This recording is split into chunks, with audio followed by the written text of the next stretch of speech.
சங்கீதம் 18. என் பலனாகிய கர்த்தாவே, உம்மில் அன்பு கூருவேன். கர்த்தர் என் கன்மலையும் என் கோட்டையும் என் இரட்சகரும் என் தேவனும், நான் நம்பியிருக்கிற என் துருகமும் என் கேடகமும் என் இரட்சணிய கொம்பும் என் உயர்ந்த அடைக்கலமுமாயிருக்கிறார். துதிக்கு பாத்திரராகிய கர்த்தரை நோக்கி கூப்பிடுவேன், அதனால் என் சத்துருக்களுக்கு நீங்களாகி இரட்சிக்கப்படுவேன். மரண கட்டுகள் என்னை சுற்றி கொண்டது, துர்ச்சன பிரவாகம் என்னை பயப்படுத்தினது.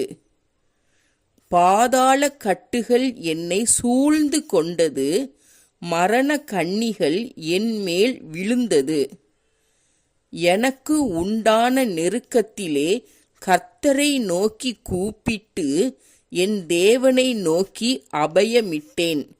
தமது ஆலயத்திலிருந்து என் சத்தத்தை கேட்டார்.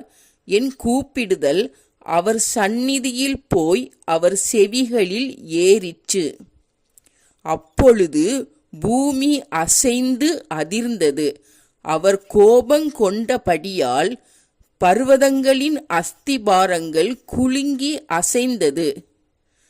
அவர் நாசியிலிருந்து புகை எழும்பிற்று, அவர் வாயிலிருந்து பட்சிக்கிற அக்கினி புறப்பட்டது, அதனால் தழல் மூண்டது.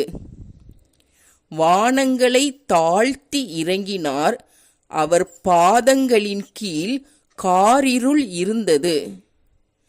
கேருபீன் மேல் ஏறி வேகமாய் சென்றார், காற்றின் செட்டைகளைக் கொண்டு பறந்தார்.